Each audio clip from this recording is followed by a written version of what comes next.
warahmatullahi wabarakatuh. Terima kasih teman-teman. Ada Kak Reza di sini. Ada salam kenal buat Kak Dona Hutamakura. Hari ini untuk sharing, izinkan saya hamba yang masih fakir ilmu ya. Tapi kemarin saya sempat ikut training waris secara setiap pekan, dan saya ingin sharing supaya mudah-mudahan ini juga bisa menjadi bermanfaat buat teman-teman di sini. Karena pentingnya ilmu waris ini ya, sebetulnya ini betul-betul ilmu kehidupan. Dalam hidup ini kita harus paham sebetulnya kita ini untuk apa kita diciptakan ya. Kita hidup, kemudian kita punya harta, lalu dan ketika kita tutup usia, harta itu juga bukan milik kita sepenuhnya, tapi milik Allah yang Maha Pencipta. Sehingga harta kita ya bukan istilahnya harta kita ini bukan milik kita gitu, karena kita semata hanya dititipi dan nanti akan kelak diminta pertanggungjawabannya di akhirat nanti. Sudah sejauh harta itu diperoleh dari mana, kemudian dipakai untuk apa saja ketika kita dititipi harta itu, dan ketika kita tutup usia distribusi hartanya juga diminta pertanggungjawaban. Sudah sejauh mana distribusinya, apakah sudah sesuai dengan hukum yang berlaku. Kita sebagai muslim mengacunya adalah pada Al-Quran, yaitu sistem hukum waris Al-Quran. Nah ya, dalam hidup itu sebentar ya, hidup di dunia ini sebetulnya sebentar sekali, tidak lama, bahkan misteri ilahi yang tidak bisa ada yang mengungkapkannya. Sampai kapan kita harus berpulang. Dan ketika kita di saat ini punya amanah, harta, keluarga, saat nanti kelak berpulang, otomatis ada harta yang menjadi statusnya menjadi itu adalah harta waris gitu ya. Jadi setiap kita baik hartanya, mungkin berpikir warisan tuh harta orang kaya aja karena hartanya yang banyak. Ya sebetulnya tidak. Di Al-Quran itu diatur ya, seperti misalnya kita perempuan punya jilbab, punya baju-baju, tas, ketika kita tutup usia ya harta-harta itu adalah harta yang bisa diwariskan. Jadi tidak melulu harta-harta yang mungkin teman-teman berpikir yang besar-besar ya, harta tanah, harta emas berapa kilo mungkin misalnya. Nah, ada hal yang menjadi perhatian kita sebelum menentukan hak-hak yang berkaitan dengan harta warisan. Tapi sebelum ke warisan, kita hukumnya sebetulnya apa sih mempelajari waris ini ya? Ini hukum ilmu faraid ya, atau ilmu mawaris, seringkali disebut faraid atau mawaris. Itu hukumnya fardu kifayah ketika dalam sebuah segolongan umat tidak ada yang membutuhkan ilmu ini gitu ya, supaya terhindar dari perkara pelanggaran hukum syar'i. Jadi diwajibkan di dalam golongan umat itu ada satu minimal, sehingga menggugurkan kewajiban orang-orang yang lainnya. Nah, tapi bisa menjadi fardu ain hukumnya ketika dalam suatu golongan itu nggak ada yang paham sama sekali tentang hukum waris. Nah, itu menjadi fardu ain bagi setiap individunya untuk mempelajari ilmu waris. Nah, kesadaran dan loyalitas masyarakat inilah yang akan menjadi, baik secara sengaja ataupun tidak, ilmu waris ini bisa hilang ya. Sebagaimana sabda Rasulullah, ternyata yang diriwayatkan oleh Ahmad Nasai dan Darud Qutni ya, pelajarilah Al-Quran dan ajarkan kepada orang-orang, pelajarilah ilmu faraid dan ajarkan ilmu itu kepada orang-orang, karena aku adalah manusia yang akan wafat, dan sesungguhnya ilmu faraid itu akan dicabut dan akan timbul fitnah, sehingga kelak ada dua orang berselisih mengenai pembagian waris, tapi tidak ada orang yang bisa memutuskan perkara mereka. Jadi ada riwayat lain, ilmu ini bakal sebagai ilmu yang paling cepat tercabut dari umat ini. Jadi ya kita Di sini belajar perlu setiap individu, setiap muslim perlu tahu tentang ilmu waris ini, karena di sini kita dalam pembagian waris ini jangan sampai antara anak dan ibu harus berantem ya, harus terputus silaturahmi antara adik dan kakak kandung, karena banyak sekali yang sudah terlihat dan terjadi di saat ini. Nah, baik, ada hal-hal yang perlu kita lakukan sebelum menentukan hak-hak yang berkaitan dengan harta warisan. Jadi beberapa pekan lalu itu Jaksa Agung Pengadilan Agama ya, Pak Amran Suwaidi menyampaikan ternyata banyak kasus sengketa ini dibawa ke pengadilan, tapi orang-orang yang menggugat ini nggak tahu jumlah harta warisannya tuh berapa. Nah, disinilah pentingnya kita merencanakan waris. Karena apa yang mau digugat, kalau harta warisannya sendiri baik jumlah ataupun kepemilikannya itu belum jelas gitu, berapa sebetulnya total harta warisan yang digugat oleh para ahli waris yang meminta keadilan datang ke pengadilan agama. Nah, oleh karena itu penting para keluarga secara dini ya, baik ya kita meskipun kita misalnya masih single belum berkeluarga ya, tetap bisa dibicarakan kepada orang tua mungkin atau keluarga, walaupun mungkin di masyarakat kita masih hal tabu ya untuk membahas waris. Misalnya tiba-tiba Pak D, yuk kita hitung harta waris, yang ada mungkin Pak D-nya malah sangkanya ini apa-apaan nih, ponakan mau pengen saya meninggal gitu misalnya. Padahal kan maksud kita adalah untuk perencanaan waris sejak dini supaya kelak tidak ada terjadi sengketa. Pilih mana? Lebih misalnya ya teman-teman kebingungan dalam menentukan perencanaan waris sehingga butuh hire jasa perencana waris. Pilih mana? Meng-hire perencana waris, konsultan keuangan perencana waris, atau membayar pengacara ketika nanti terjadi sengketa.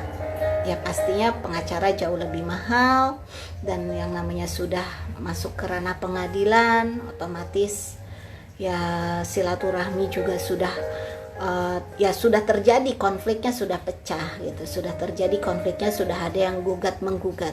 Sedangkan jika kita sejak dini sudah merencanakan waris, insya Allah hal itu bisa diminimalisir ya, karena sudah direncanakan sejak jauh hari. Dan tidak sedikit keluarga-keluarga di Indonesia ini ya, banyaklah kejadian real ya, justru malah baru merencanakan waris ketika sudah terbaring sakit di rumah sakit. Jadi ya, padahal perencanaan waris ini membutuhkan konsentrasi penuh ya, membutuhkan ya perencanaan yang matang, sehingga ya tidak ya kurang rasanya kurang ini ya, ketika sudah sakit, teramat sakit, mengumpulkan keluarga baru saat terbaring di tempat tidur rumah sakit melakukan pembagian perencanaan warisan. Nah, di sini terkait dengan harta warisan, mungkin apa sih yang perlu diperhatikan sebelum menentukan hak-hak yang berkaitan dengan harta warisan. Yang pertama, kita perlu tahu harta yang dimiliki ya. Harta yang dimiliki ini adalah aset rumah, misalnya aset rumah, ruko, apartemen, atau bisa berupa aset benda bergerak, misalnya uang, emas, ya, perak, perhiasan. Ya, kemudian seperti tadi saya bilang bisa jadi jilbab, perempuan biasanya banyak koleksinya pakaian, sepatu, hijab, bros-bros, atau barang hiasan, mungkin suka koleksi lukisan mahal, kendi-kendi antik dan lain-lain. Itu harta yang dimiliki oleh seseorang yang kemudian tiba-tiba berubah statusnya menjadi mayit, maka harta yang dimiliki itulah harta warisan ya. Nah, silakan teman-teman, saya sapa dulu. Selamat bergabung Pak Rian. Ya, jadi di sini selain harta yang dimiliki, perlu kita ketahui juga hutang yang dimiliki. Nah, hutang yang dimiliki ini ya sekarang banyak ya, hutang cicilan, KPR, kemudian hutang perniagaan dan hutang nazar. Jadi hutang itu tidak hanya berupa harta tapi juga hutang nazar. Misalnya, wah kalau anak saya lulus saya mau puasa seminggu. Nah, itu adalah hutang nazar. Misalnya ternyata keburu tutup usia, belum melakukan puasa seminggu, itu adalah hutang jatuhnya. Dan itu yang namanya hutang yang dimiliki ketika seseorang tutup usia, otomatis ahli warisnya harus menyegerakan memenuhi terlebih dahulu. Dan kemudian dilihat juga wasiat, apakah ada wasiat yang dimiliki. Misalnya dia sudah mewasiatkan wakaf tanah atau uang, sedekah tabungan atau infak. Dan kemudian yang keempat, ahli waris. Ahli waris yang dimiliki adalah siapa? Itu bisa lihat dari jalur nasab, jalur keturunan, ataupun jalur pernikahan yang syah, ya, secara agama dan tertulis di KUA. Tapi kalau dalam hukum Islam, pernikahan siri pun itu sudah sah, ya. Jadi artinya sudah berhak sebagai ahli waris. Nah, di sini sebelum menentukan waris ya, perlu sekali kita ketahui hak-hak yang harus sebelum tadi harta-harta tadi kita sudah tahu nih harta yang dimiliki. Nah, sebelum dibagikan kepada ahli waris itu kita perlu dulu dikeluarkan dana untuk biaya pengurusan jenazah yang pertama, seperti kain kafan, upah yang memandikan, upah penggali kubur, ataupun bahkan makam ya. Ya, kafling makam saat ini mungkin khususnya teman-teman yang di Jakarta atau di kota-kota besar sudah sangat mahal ya. Sehingga butuh sekali penyiapan dana pemakaman itu sendiri supaya tidak merepotkan atau membebankan keluarga yang ditinggalkan. Dan itu perlu direncanakan juga. Karena ada hadis yang menyatakan bahwa ketika seseorang meninggal dunia, biaya pemakaman itu dikeluarkan terlebih dahulu, biaya atas jenazah, pengurusan jenazah, dan itu harus dilakukan oleh biaya dari dirinya sendiri. Seperti itu. Nah, terus gimana kalau misalnya ternyata yang meninggal ini nggak punya apa-apa, bahkan malah meninggalkan hutang kepada keluarga. Jadi bahkan untuk biaya pemakaman pun tidak ada biayanya, tidak ada dananya. Nah, ini perlu menjadi perhatian lembaga amil zakat mungkin atau badan Basnas ya, untuk memperhatikan terkait dengan jatuhnya dia ini kan berarti orang yang berhutang ya. Diperhatikan untuk biaya pemakamannya jika ternyata memang ada yang muslim yang meninggal tidak punya harta sama sekali dan itu berhutang, sehingga biaya pemakamannya bisa dibantu melalui lembaga amil zakat.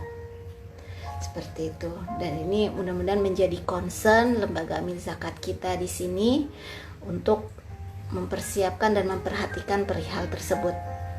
Nah, kemudian yang kedua, selain biaya pengurusan jenazah seperti kain kafan, itu adalah hak-hak yang berkaitan dengan tanggungan mayit, baik yang berhubungan dengan hak Allah maupun dengan hak manusia. Ya, ini hutang. Nah, ini hutang ini harus diperhatikan. Hak Allah misalnya dia masih belum bayar zakat atau udah daftar haji belum berangkat haji, nah itu kan berarti perlu dibadalkan. Kemudian atau dia punya nazar, nah ini perlu ditunaikan nazarnya. Hak manusia seperti hutang juga, misalnya ke sesama manusia punya hutang. Upah karyawan misalnya dia pengusaha punya karyawan belum dibayar gajinya, itu pun perlu dipenuhi dulu, ditunaikan dulu sebelum melakukan perhitungan harta waris. Nah, kemudian juga perlu diperhatikan wasiat. Apakah yang meninggal ini, yang mayit ini sempat mengeluarkan wasiat yang harus diberikan kepada orang lain, karena nanti setelah dikurang sebuah harta yang dia tinggalkan dikurangi dengan biaya pemakaman jenazah, kemudian biaya hutang-hutang dia, lalu dibayarkan wasiat ya maksimal sepertiga. Jika wasiat yang dia buat ternyata lebih dari maksimal sepertiga harta warisan, maka tetap yang berlaku adalah maksimal sepertiga ya dari surat wasiat tersebut. Nah, baru kemudian sisanya itulah yang nanti diperhitungkan sebagai harta waris, yang diperhitungkan secara hitungan faraid ya, ilmu waris, dengan mendistribusikan harta waris dengan benar seperti itu. Nah, baik, dari situ kita sudah tahu perhitungan faraid. Misalnya jika seseorang meninggal, kemudian siapa yang berhak mendapatkan harta waris dan berapa besarannya, luar biasanya dalam Islam sudah diatur sepenuhnya di dalam Al-Quran ya. Itu amazingnya ya teman-teman di sini. Silakan kalau misalnya mau ada yang ditanyakan terlebih dahulu. Sesi ini 30 menit, masih ada waktu 10 menit lagi. Silakan teman-teman jika ada yang mau ditanyakan. Jika ya, silakan. Yang baru bergabung, selamat datang Celengan Yatim 3. Nah, silakan bagi yang masih mau ditanyakan. Luar biasanya ya, di dalam Islam ini hukum waris ini betul-betul diatur ya, persentase pembagiannya itu di dalam Al-Quran. Teman-teman bisa cek surat An-Nisa ayat 11, kemudian dan seterusnya, bahkan sampai akhir ayat surat An-Nisa ayat 176 itu pun masih mengatur waris ya. Jadi surat An-Nisa ini selain membicarakan tentang waris, juga pernikahan dan hubungan kekeluargaan yang lain diatur di dalam surat An-Nisa.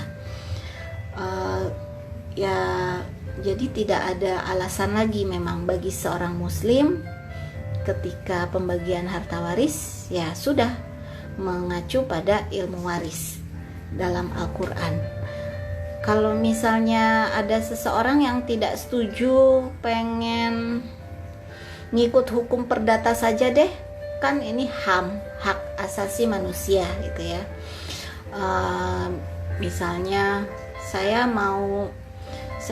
pengen kakak beradik semua dibagi rata aja, baik laki-laki atau perempuan. Nah, kemudian dia, karena hukum di Indonesia ada hukum perdata, ada hukum Islam, saya mau pilih hukum perdata saja. Ya memang dari sisi hak asasi manusia silakan, tapi karena kita sebagai muslim, konsekuensinya ikut peraturan hukum Islam. Dan itu kalau tidak mengambil hukum waris Islam, apa sudah disebutkan di dalam Al-Quran bahwa akan, ya nauzubillah min zalik ya, konsekuensinya dapat azab yang kekal ya, saya garis bawahi kekal di dalam neraka. Jadi hal ini perlu diedukasi juga. Kita teman-teman yang sudah hadir di sini juga bisa sampaikan kepada keluarga kita, kepada orang-orang terdekat kita ya. Dan perlu diedukasi juga pada keluarga sejak dini itu ya, pada anak-anak kita, bahas kalau ilmu waris dalam Islam ini sudah diatur di dalam Al-Quran. Misalnya kepada anak kita, dek ini loh, nanti kakak kan laki-laki, adik perempuan, kalian 2 bersaudara. Kalau misalnya Umi meninggal, nanti harta waris Umi 2:1 gitu. Jadi 2 kali, jadi kakak dapat 2 kali lebih besar daripada adik misalnya. Jadi bisa disampaikan seperti itu kepada anak-anak. Ya mungkin tabu ya di dalam keluarga. Mungkin teman-teman juga merasa tabu, masa udah ngomongin kayak gitu sih. Tapi ya itu edukasi yang penuh cinta kasih, insya Allah bisa mencegah sengketa waris ya. Dengan kita memberikan pemahaman sejak dini pada keluarga, insya Allah tercegah dari sengketa waris seperti itu.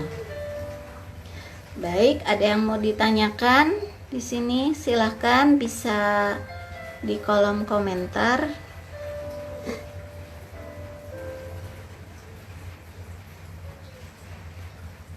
Nah, di sini ada prinsipnya ya. Prinsip waris dalam Islam itu yang pertama adalah mengandung prinsip izbari, yaitu dalam pembagian harta waris tidak ada campur tangan logika manusia, akal manusia, tidak ada hubungannya.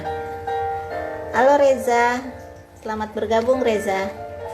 Ya, jadi saya ulangi, yang prinsip ahli waris di sini prinsip izbari, yaitu tidak ada campur tangan atau logika manusia, karena semua sudah diatur sepenuhnya di dalam Al-Quran, dan tidak bisa kita merasa kayaknya kurang adil, tidak sesuai HAM, kemudian kita pengen bikin hukum atau cari hukum yang lain. Ya sudah konsekuensi sebagai muslim mengacu pada hukum waris di dalam Al-Quran.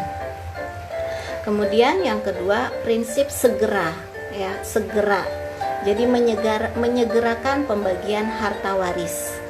Banyak kasus yang terjadi, misalkan seorang ayah tutup usia, ini banyak sekali di masyarakat kita ya.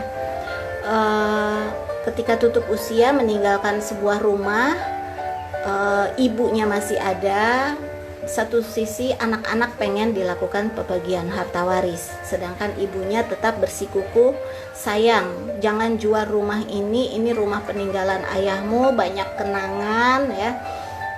Sehingga akhirnya ada tuh sebuah keluarga yang akhirnya bersengketa hanya gara-gara seperti itu, karena si ibu merasa ayah sudah ngasih wasiat kok secara lisan, rumah ini nggak usah dijual, kalau anak-anak mau tinggalin aja, tinggal aja di rumah ini gitu, di rumah orang tua ini, biar ibu dan anak-anak tinggal bareng di rumah ini. Tapi ya ternyata ketika sang ayah tutup usia, anak-anak pengen jual rumah ini, ibunya bersikukuh tidak ingin menjual rumah. Nah, di sini akhirnya terjadi gugat menggugat. Nah, oleh karena itu ya, karena memang prinsip waris Islam ini menyegerakan ya, menyegerakan ini sebetulnya membawa kebaikan, kemaslahatan ya, supaya tidak terjadi sengketa-sengketa seperti itu. Karena ada kasus real lagi yang lain itu, bahkan sampai 2 generasi tidak dijual oleh anak-anaknya, akhirnya ikut bersama ibunya tidak dijual, kemudian mereka menjual rumah itu, beli rumah yang lebih besar, tapi rumah yang lebih besar itu ada kontribusi lewat hutang KPR yang cuma dibayar oleh perusahaan keluarga. Nah, akhirnya sengketalah ketika sang ibu tutup usia, kakak beradik dari 4 anak ini ada 2 yang sudah tutup usia. Nah, akhirnya gugat menggugat, di situ terjadi kebingungan. Ini sebetulnya siapa yang berhak?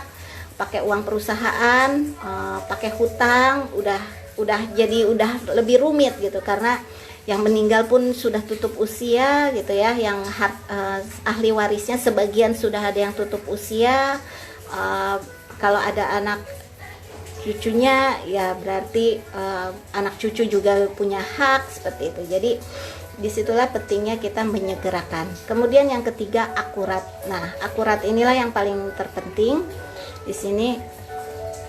Saya sapa dulu ya Pak Dava, Pak Anan, Mbak Pipit, apa kabar? Selamat bergabung.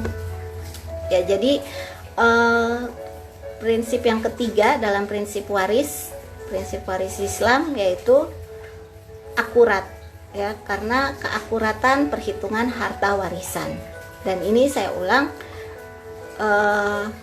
dari sharing dari ini ya, Jaksa Agung di Pengadilan Agama Bapak Amran Suwaidi menyampaikan kebanyakan orang-orang yang datang ke pengadilan untuk menggugat itu nggak tahu harta warisan yang mau digugatnya itu sendiri persis angkanya berapa, jenis ya jumlahnya sendiri berapa. Nah, disinilah pentingnya kita melakukan perencanaan waris. Semenjak hidup suami istri perlu melakukan pencatatan. Misalnya asetnya berapa, hutang berapa, kemudian beri keterangan kalau aset ini diperoleh melalui KPR, apakah sudah diasuransikan atau belum pembiayaannya, karena ini juga akan di pencatatan dan di pembagian waris akan sangat berpengaruh seperti itu. Jadi prinsip yang terpenting adalah catat dan lakukan update catatan itu secara berkala.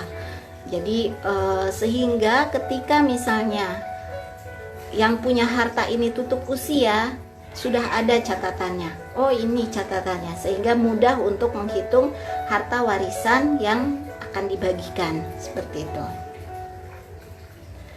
Baik, ada lagi prinsip bilateral ya, karena prinsip waris ini timbul karena ada hubungan nasab, keturunan dan pernikahan seperti itu. Jadi di sini peralihan harta dalam hukum waris bisa terjadi dari dua belah pihak dan dua arah garis keturunan kerabat ya. Misalnya seseorang meninggal, maka ke atas ayah dan ibu kita juga berhak, istri atau pasangan atau suami kita juga berhak mendapat waris, dan anak keturunan kita, anak-anak kita juga berhak seperti itu. Jadi di sini menganut prinsip bilateral, artinya baik dari arah garis keturunan dua arah ya, baik ke ayah ke ibu ataupun keturunan baik ke anak laki-laki atau perempuan, itu prinsip waris Islam ada. Jadi kemudian prinsip individual. Nah, ini menarik ya.